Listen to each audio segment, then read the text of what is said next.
نہیں ہے، یہ دعوت نہیں ہے، یہ بدعت ہے. صرف نہیں امر بالمعروف اگر کیا جائے، نہیں عن المنکر کو چھوڑ دیا جائے تو یہ بدعت ہے، اور صرف نہیں عن المنکر کیا جائے، امر بالمعروف کو چھوڑ دیا جائے تو یہ بدعت ہے. دلیل اس کی کہ انبیاء جتنے آئے روئے زمین کے اوپر سب کا کام یہی تھا، ان اعبدوا اللہ واجتنبوا الطاغوت. اس بات نفی، امر نہیں، امر بالمعروف اور نہی عن المنکر، یہ ضروری ہے. لوگ تعریف کرتے ہیں تو لوگ بہت پیسہ خرچ کرتے ہیں، بہت محنت کرتے ہیں، بہت بستی بستی گھومتے ہیں، بہت ان کے اندر ڈسپلین ہے. ارے بھائی ڈسپلین رکھ کر کے پیسہ خرچہ کر کے، پیسہ خرچ کرنا یہ کمال کی بات نہیں ہے. پیسہ کہاں خرچ کر رہے ہیں یہ کمال کی بات ہے، کس طریقے کے اوپر خرچ کر رہے ہیں یہ کمال کی بات ہے. اور ایک بات سنیے، دعوت و تبلیغ پہ قرآن اور احادیث کو دار و مدار بنانا چاہیے، قصے کو نہیں، کہانی کو نہیں. ایک پڑھ رہا تھا ایک جگہ پہ تو کسی نے لکھا کہ تبلیغ کرنے کی فضیلت، بات یاد آ گئی تو آپ کے سامنے بیان کر دیتا ہوں. تبلیغ کرنے کی فضیلت کیا ہے، دیکھیے کیا فضیلت ہے. تو کہا کہ کبوتر کا بچہ جب انڈے سے نکلتا ہے تو اس کے بال پر کچھ بھی نہیں ہوتے، اور 2 ہفتہ 3 ہفتہ تک، یہ ان کی بات ہے، اور یہ دلیل دے رہے ہیں، دلیل تبلیغ کرنے کے اوپر دلیل دے رہے ہیں. کہا کہ 2 ہفتہ 3 ہفتہ تک اس کی ماں اس کے چونچ میں لا کر کے دانہ ڈالتی ہے. دیکھا ہے کبھی آپ لوگوں نے جی شیخ دیکھنا کبوتر کے چوزے کو، اس کے جی بچے کو؟ دیکھا ہے، دیکھا ہے. ہاں. اور کہا اس کے مقابلے میں مرغی کو دیکھیے، کہا جب اس کا بچہ نکلتا ہے انڈے سے تو اس کے بال ہوتے ہیں اور وہ خود سے دانہ چگتا ہے. دیکھا آپ لوگوں نے یا نہیں دیکھا؟ جی دیکھا ہے. تو دیکھیے دلیل کا، دلیل یہ ہے کہ مرغی کا جو مرغا ہے وہ لوگوں کو دعوت دیتا ہے نماز کی طرف، بانگ لگاتا ہے، تو وہ دعوت دیتا ہے تو اللہ تعالیٰ نے اس کے بچے کی حفاظت کی ذمہ داری لے لی. اور یہ کبوتر جو بانگ نہیں لگاتا ہے، نماز کے لیے نہیں بلاتا ہے، تو اس کے حفاظت کی ذمہ داری نہیں لی. یہ کوئی دلیل ہوئی؟ کوئی لاجک نہیں. بتائیے نہیں. اب اس کو سن کر کے سامنے بیٹھنے والے لوگ نعرے تکبیر، کیا دلیل دیا ہے، واہ مولوی صاحب نے تو آج اسٹیج فتح کر لی لوگوں کے. بھائی کوئی قرآن پہلے یہ تو ثابت کرو کہ مرغا جو بانگتا ہے وہ اذان دیتا ہے یا دعوت دیتا ہے. تم کون سے لغت پڑھ کے آئے ہو کہ تم کو یہ پتا چلا کہ ککڑو کو کے اندر یہ ہے کہ آؤ نماز کی طرف؟ ہے بھائی، حدیث میں یہ ہے کہ مرغا جب بانگتا ہے تو وہ فرشتوں کو دیکھ کر کے بانگتا ہے، اس وقت دعا کیا کرو. گدھا جب چلاتا ہے تو شیطان کو دیکھ کر چلاتا ہے، اعوذ باللہ من الشیطان الرجیم، اس وقت پڑھا کرو. یہ حدیث ہے. اب آپ کہیے گا کہ نہیں مرغا بانگ رہا ہے تو اس کا مطلب اذان دے رہا ہے، تو مؤذن کو رکھنے کی کیا ضرورت ہے کہ ایک مرغا پال لیجئے اپنی اپنی مسجد میں، اذان کے وقت بنگوا دیجئے گا. تماشا کر کے رکھ دیا، کھیل کود بنا کر کے رکھ دیا شریعت کو. اور لوگوں کو یہ ضرورت بھی نہیں محسوس ہوتی ہے کہ ہم ذرا سمجھیں بھائی، ذرا جانیں. یہ مرغی کا بچہ، مرغی کا انڈا، کبوتر کا انڈا، اس سے دین ثابت کر رہے ہیں، دعوت و تبلیغ ثابت کر رہے ہیں اس سے. نتیجہ یہ ہوا، گفتگو کا محور یہ ہوا کہ بھائی دعوت دینے میں جہاں امر بالمعروف ہوگی، امر بالمعروف کا معاملہ ہوگا، وہاں نہی عن المنکر کا بھی معاملہ ہوگا. بھلائی کا حکم دینا پڑے گا، برائی سے روکنا پڑے گا، چاہے دنیا دشمن کیوں نہ ہو، اس سے مطلب نہیں ہے. لوگ کہتے ہیں ارے آج اگر ہم بولیں گے نا مولوی صاحب یہ بات تو لوگ ہمارے دشمن ہو جائیں گے. تو ہو جانے دیجئے ان کے بلا سے. اگر دشمن ہو جائیں گے تو کیا ہو جائے گا؟ اللہ کو بھی خوش کرنا چاہتے ہیں، محلہ کو بھی خوش کرنا چاہتے ہیں، اللہ بھی خوش محلہ بھی خوش، ایسا نہیں چلے گا. اللہ تعالیٰ نے پہلے ہی کہا لکم دینکم ولی دین. یہ وہ معاملہ تھا جہاں لوگوں کی گردنیں اچھل رہی تھی، مسلمانوں کا جینا مشکل تھا. ویسے وقت میں ایک نعمت آئی تھی کفار کی طرف سے، جن کی طاقت تھی، جن کی تعداد تھی. انہوں نے کہا کہ کچھ دن تم میرے معبودوں کی عبادت کر لو، کچھ دن ہم تیرے معبود کی عبادت کر لیں گے، کمپرمائز کرو. آج جو لوگ بتاتے ہیں نا کمپرمائز کرنا چاہیے، کمپرمائز، یہ کمپرمائز نہیں ہے، یہ مداہنت ہے دین کے اندر، مصلحت نہیں ہے، یہ مداہنت ہے، مداہنت. یہ برائی کو دیکھ کر کے آپ چپ رہے، منہ بند کر لیں. اور لوگ کہتے ہیں ہم مصلحت کی وجہ سے چپ رہے، وہ مصلحت نہیں ہے، مداہنت ہے. مصلحت اگر دیکھنی تھی تو اب بات دیکھیے پھر دوسری طرف نکل جا رہی ہے. اگر مصلحت دیکھنی تھی تو حضرت موسیٰ علیہ السلام خضر کے ساتھ جو نکلے تھے وہاں چپ رہنی چاہیے تھی، وہاں مصلحت کی بات تھی. لیکن تینوں جگہ پہ جہاں پہ خضر نے معاملہ کیا حضرت موسیٰ نے ٹوک دیا، نہیں یہ کام آپ نے غلط کیا ہے. باوجود اس کے وعدہ کرنے کے بعد بھی کہ اب آئندہ کچھ نہیں بولو گے، یہ خضر نے کہا تھا حضرت موسیٰ سے، اس کے باوجود بھی چپ نہیں. مفسرین لکھتے ہیں کہ کبھی چپ رہ ہی نہیں سکتا ہے اللہ کا نبی برائی کو دیکھ کر کے، کیونکہ وہ دنیا میں آتا ہی اس لیے ہے تاکہ برائی کو ختم کر دیا جائے. تو جو وارثین انبیاء ہیں حقیقت میں بادشاہوں کے مولوی نہیں، درباروں کے مولوی نہیں، کرسیوں کے مولوی نہیں، حکومتوں کے اور مالداروں کے عمرا اور رئیسوں کے مولوی نہیں کہ ان کے مطابق جیسا چاہے ویسا فتویٰ دیں. وہ مولوی نہیں، وہ مولوی جو وارثین انبیاء ہوگا، شریعت کو جاننے والا ہوگا، نبی صلی اللہ علیہ وسلم کے احکامات کو سمجھنے والا ہوگا اور حقیقت میں وارثین انبیاء ہوگا، انبیاء کے وارثین میں سے ہوگا، وہ کبھی کسی کی پرواہ نہیں کرے گا. لا یخافون فی اللہ لومۃ لائم. اللہ رب العالمین کے دین کے تعلق سے کسی مصلحت اندیشی کا وہ شکار نہیں ہوگا، منع کرے گا، برائی دیکھے گا، منع کرے گا، چاہے کسی کو برا لگے چاہے کسی کو اچھا لگے، اپنی بلا سے اس کو لگتا رہے. یہ بھی ٹھیک، یہ بھی ٹھیک، ایسا نہیں چلے گا.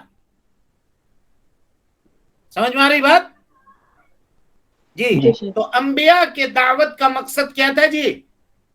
امر نہیں، اور توحید اس وقت تک مکمل نہیں ہوگی جب تک اس میں اس بات اور نفی نہ ہو. اس بات اور نفی نہ ہو.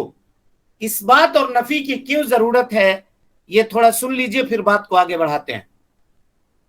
اگر ہم یہ کہتے ہیں کہ اللہ عبادت کے لائق ہے، یہ کیا ہوا؟ اس بات ہوا کہ نفی؟ اس بات ہوا. اس بات ہوا. اس سے کسی کی نفی لازم آتی ہے؟ نہیں.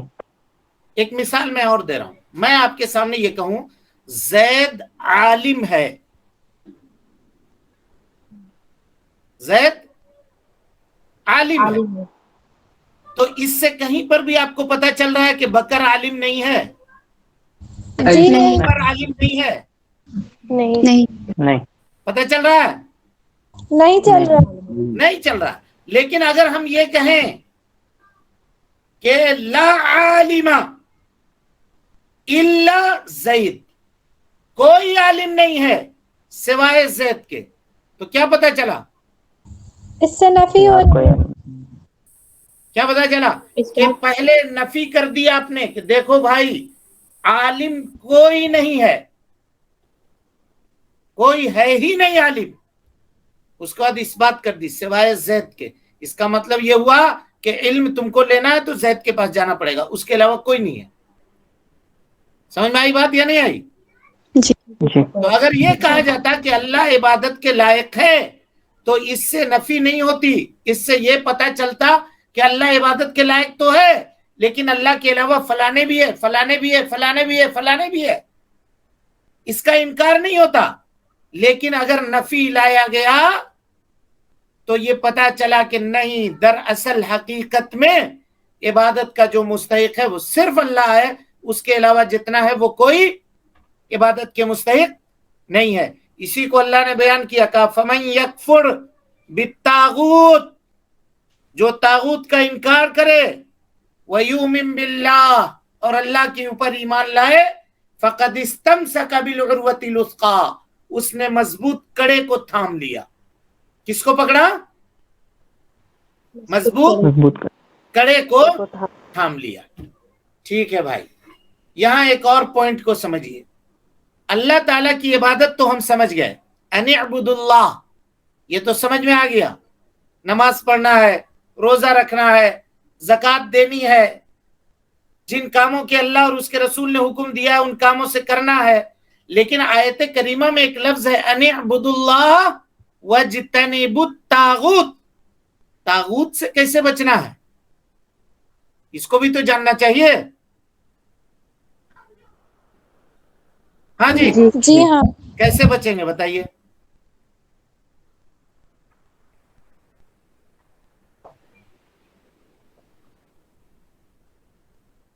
آیت کریمہ میں دو چیز کا حکم ہے، ان اعبد اللہ، اللہ کی عبادت کرو. تو اللہ کی عبادت سمجھ میں آ گئی بات. طاغوت سے بچو، کیسے بچیں گے طاغوت سے؟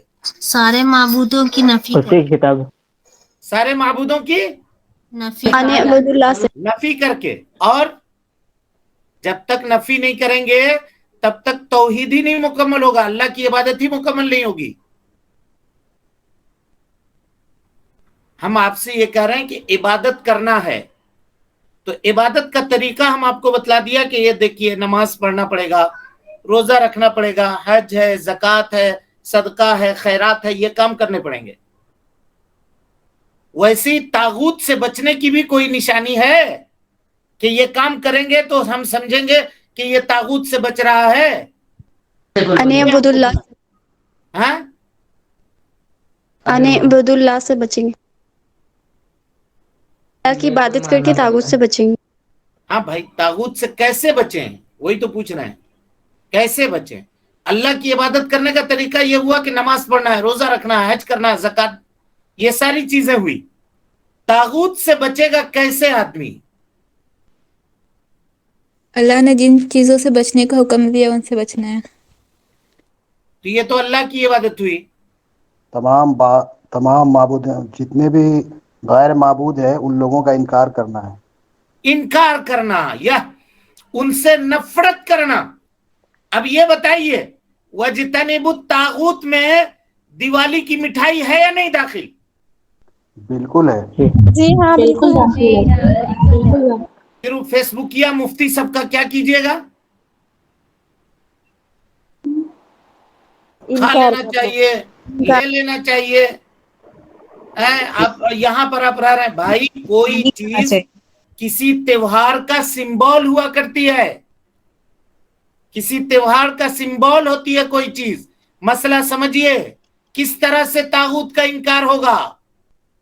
ہم لوگ ان اعبد اللہ سمجھتے ہیں سب سے، واجتنبوا الطاغوت کو نہیں سمجھتے ہیں.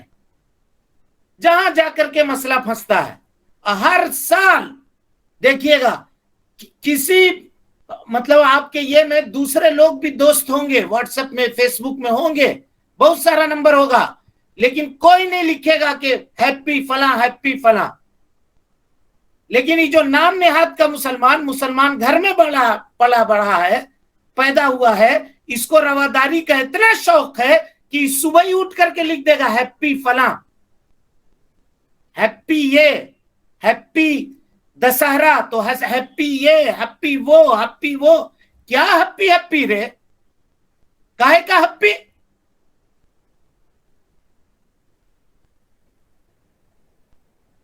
تو چوچو کا مربع کر دیا دین کو. جو جہاں سے چاہا وہاں سے مفتی بن گیا. اور واٹس ایپ فیس بک تو ہے، یہ لکھو، مارو گھٹنا پھوٹے سر، یہاں سے لا کر کے وہاں سے لا کر کے جوڑ کر کے توڑ کر کے اور ثابت کر دو. بتائیے ہم کو طاغوت سے اجتناب کیسے ہوگا؟ انکار. اٹھائیے قرآن مجید، اللہ رب العالمین فرماتا ہے وَإِذَا ذُكِرَ اللَّهُ وَحْدَهُ اشْمَأَزَّتْ قُلُوبُ الَّذِينَ سورۃ الشورى اشْمَأَزَّتْ قُلُوبُ الَّذِينَ لَا يُؤْمِنُونَ بِالْآخِرَةِ، جب صرف ایک اللہ کی عبادت کی دعوت دی جائے تو ان کے دل سکڑ جاتے ہیں، تنگ ہو جاتے ہیں. کاہے جلسہ کر رہے ہو؟ کاہے کے لیے روز 9:30 بجے لے کر کے بیٹھ جاتے ہو؟ کاہے ہی پروگرام کر رہے ہو؟ کاہے یہ کر رہے ہو؟ کاہے وہ کر رہے ہو؟ خوب کاہے کرے گا، سوالیہ نشان کھڑا کرے گا. وَإِذَا ذُكِرَ الَّذِينَ مِن دُونِهِ، اور جب اللہ کے علاوہ دوسروں کو پکارا جاتا ہے، اذا ہم یستبشرون، تو ان کے دل خوشی سے جھوم جاتے ہیں، باغ ہو جاتا ہے ان کا دل، خوشی سے پھولے نہیں سماتے ہیں کہ دوسروں کی عبادت ہو رہی ہے. یہ فرق ہے. اور جان لیجئے غیر اللہ کے لیے خوشی کا اظہار کرنا یہ طاغوت کا انکار نہیں بلکہ طاغوت کا اقرار ہے.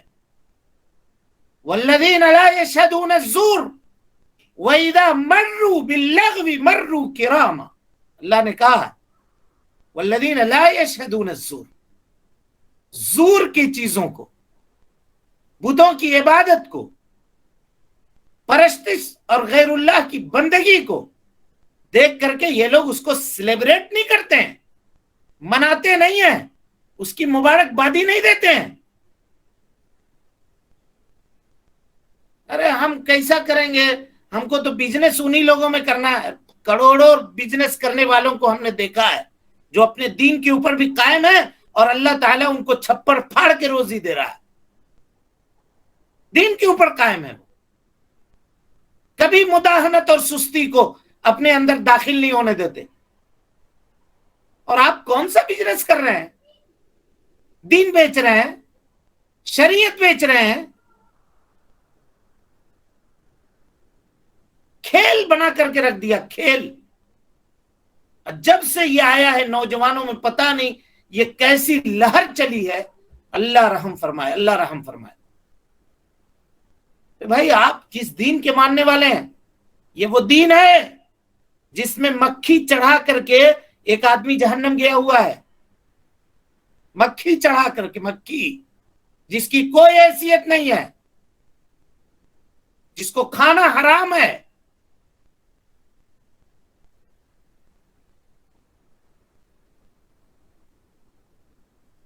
اجتناب طاغوت پہ گفتگو کرنے کی ضرورت ہے. ان اعبدوا اللہ، اللہ کی عبادت کی بات لوگ کرتے ہیں، طاغوت سے کیسے بچیں گے؟ کس طرح سے بچا جائے طاغوت سے؟ طاغوت سے انکار کرنے کا مطلب یہ ہے کہ آپ طاغوت سے نفرت کریں، نفرت کریں اس سے. اور اللہ کے علاوہ جن جن کی عبادت کی جاتی ہے اور جو لوگ کرتے ہیں ان سے نفرت کا اظہار کیا جائے، اور جس کی عبادت کی جاتی ہے اس سے نفرت کا اظہار کیا جائے. یہ ہے مطلب کہ میٹھا میٹھا مٹھائی دے رہا ہے تو گپا گپ چلا لے رہے ہیں کام، اور پھر جب دوسرا چیز تو شرابو لے لیا کیجئے. ہولی میں تو خوب پیتا ہے لوگ، بھانگو پیتا ہے تو پی لیا کیجئے، ذرا خوش ہو جائے گا وہ. سمجھ میں آ رہی بات یا نہیں آ رہی ہے؟ کل تو ریکارڈ توڑا ہے لوگوں نے، مسئلہ بیان کر کر کے، مسئلہ بیان کر کر کے. ہمارا دین اتنا تنگ نہیں ہے کہ ہم کسی کی ایک مٹھائی سے ہمارا دین ٹوٹ جائے، مٹھائی سے دین ٹوٹ جائے. اسی لیے ہم کہتے ہیں کہ توحید کا علم یہ سیکھنا بہت ضروری ہے، بہت ضروری ہے. اگر نہیں سیکھتے ہیں، نہیں جانتے ہیں تو آدمی کس کھائی میں اور کس گھاٹی میں گرے گا اس کا آپ اندازہ نہیں کر سکتے. یہ معاشرے کی چند جھلکیاں تھی، اس وجہ سے میں ہائپر ہو گیا یہاں پہ. حالانکہ اگر کوئی بات ایسی ہوئی ہو کہ کسی کو اگر گرہ گزری ہو تو بھائی یہ میری دین کی حمیت ہے، ایسے جگہ پہ جہاں پہ توحید کی بات ہو، جہاں پہ دین کی بات ہو، وہاں پہ میں اپنے آپے کے اندر نہیں رہ سکتا ہوں. آپ کو برا لگے یا اچھا لگے، ہمارا یہ انداز. لیکن ہم تو بھائی دین کے مسائل میں اور شریعت کے صحیح مسائل میں ہم ایسے ہی ہیں. وضاحت ہم کر دیں گے، چاہے کسی کو اچھا لگے چاہے کسی کو برا لگے، کیونکہ ہم نے دیکھا تھا. اب اسی پر ہم رکیں گے انشاءاللہ العزیز.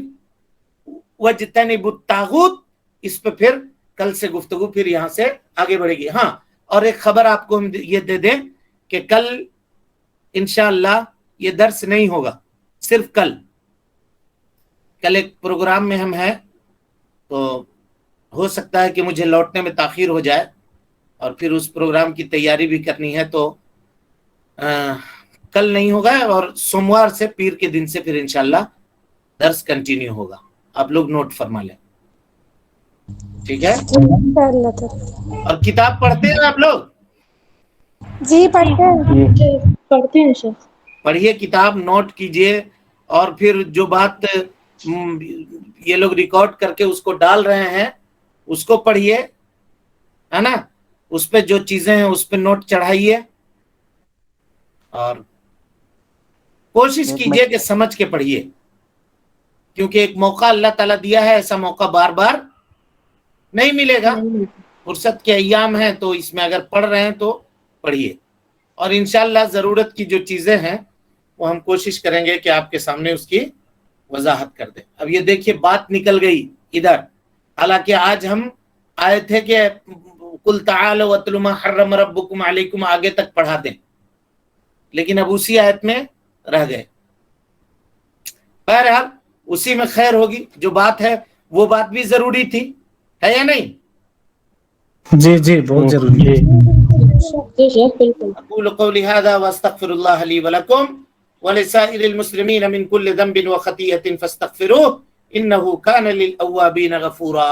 والسلام عليكم ورحمة الله وبركاته. الله الله الله الله الله الله